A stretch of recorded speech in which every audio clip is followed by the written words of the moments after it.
Καλησπέρα κυρίες και κύριοι. Έχουμε το δελτίο ειδήσεων, διότι σας εδώ το σπίτι που βλέπετε έχει γίνει ένα τροχαίο δυστύχημα τρακτέρ στην 18η στροφή δευτέρου στροφείου.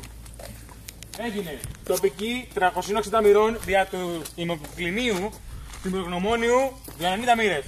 Τοπική με το σπίτι, το τρακτέρ και ένας χοντρός.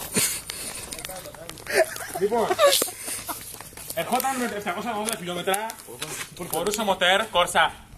Λοιπόν, έσκασε με 120 χιλιόμετρα πάνω στον τοίχο και άφησε ταχύτητα, καθώς είχε βάλει την ταχύτητα.